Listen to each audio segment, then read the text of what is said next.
Imagine a luxurious building standing right in the heart of New York City. A massive board outside reads, "The headquarters of the organization, Al Capone's registered office." And sitting inside that office, he's openly running his entire criminal network. Do you think that would ever be possible? Obviously not. That's exactly why criminals like Al Capone operated through secret locations, hidden speakeasies, and backroom deals, never out in the open. But in Japan, there exists a criminal gang that has officially registered headquarters. They hand out business cards. They walk openly on the streets, and they operate in ways that will completely shatter everything you think you know about organized crime. This gang is called the Yakuza. Now, people talk about this gang and say it's unlike any criminal organization the world has ever seen. Their members carry official visiting cards. They walk openly on public streets. And their rituals, finger-cutting, full-body tattoos, are so strange, so calculated, that once you understand the reason behind them, you won't be able to stop thinking about it. And there are secrets and mysteries surrounding this gang that will genuinely shock you. So in this documentary, we're going to investigate the Yakuza from every single angle that mainstream media constantly ignores. We'll uncover, how did this gang start? What are their mystic rituals? How did they become so powerful that the system itself decided to tolerate them instead of destroying them? And to truly understand how ordinary Japanese people feel about them, we've translated articles from local Japanese media into English, because the ground reality in Japan is very different from what you've seen in Hollywood movies. So in this exclusive documentary, we're going to cover everything about the Yakuza. And by the end of it, your entire perspective on organized crime will never be the same again. And hey, if you're visiting our channel for the first time, we cover topics like this in a depth that very few channels do. So after this documentary, I'd strongly urge you to go through our other content as well. Now, without wasting any more time, let's get started. 1945. The United States drops nuclear bombs on Japan, obliterating Hiroshima and Nagasaki. World War II officially comes to an end. And from the ashes of that war, two massive superpowers emerge, the United States and the Soviet Union. And between these two giants, a new kind of war begins. Not fought with bombs or bullets, but with ideology, influence, and intelligence operations. We call it today the Cold War. America's goal was simple: spread democracy across the world. The Soviet Union's goal: spread communism. And right in the middle of this ideological chess game, both superpowers set their eyes on one specific country: Japan. America was deeply concerned. Japan, a war-torn, economically devastated nation, was showing signs of growing communist influence. Labor unions were rising, street protests were increasing, and the Soviet Union was watching closely. So, America made a move. They sent in their most powerful piece on the chessboard: the CIA. Now, the CIA understood one thing clearly: if they directly interfered in Japanese politics, it would backfire. The optics would be terrible. The international community would push back hard. So instead, they played a far smarter game. They reached out to a local criminal organization, one that already had street-level power, territorial control, and zero political accountability. That organization was the Yakuza.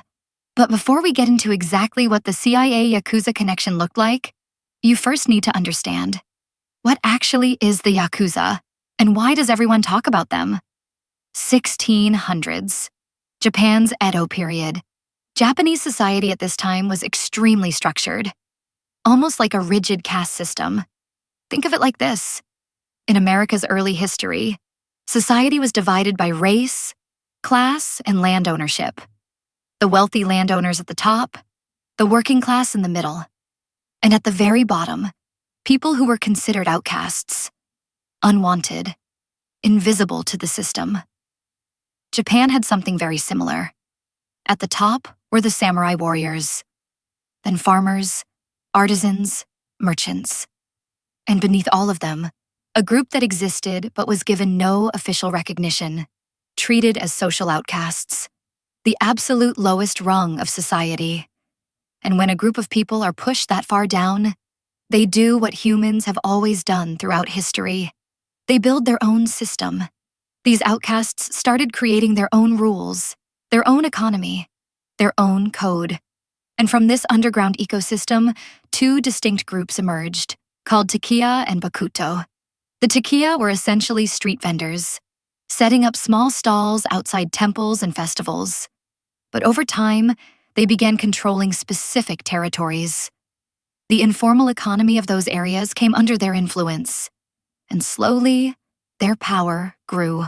The Bakuto, on the other hand, ran illegal gambling operations, underground card games, hidden betting dens, and it was this group that would eventually evolve into what we know today as the Yakuza. Now, where did the actual word Yakuza come from? This story is fascinating. In Japan, there was a card game called Hanafuda, and in this game, there was one specific combination of cards that was considered the absolute worst hand you could be dealt. Completely worthless. A guaranteed loss. That combination was 8 plus 9 plus 3 equals 20. Now pay close attention. In Japanese, 8 is ya, 9 is ku, and 3 is za.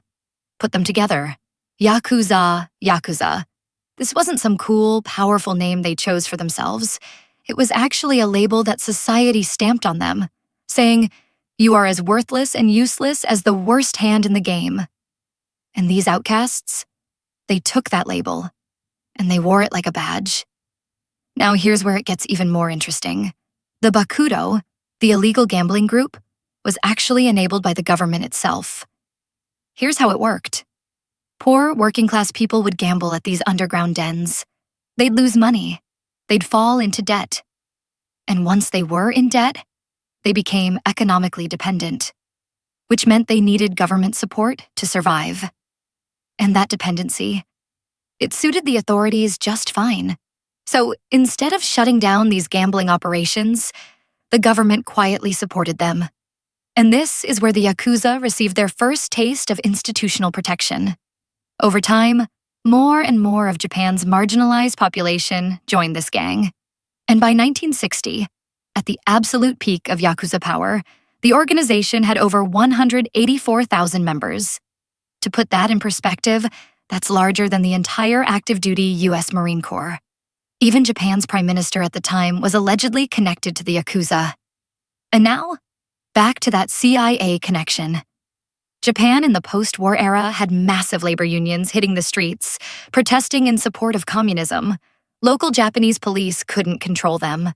So the CIA reached out to the Yakuza, and the Yakuza, using every tool available, persuasion, money, intimidation, force, dismantled every single protest. Just like that, the CIA had used a criminal organization to stop the spread of communism in Japan.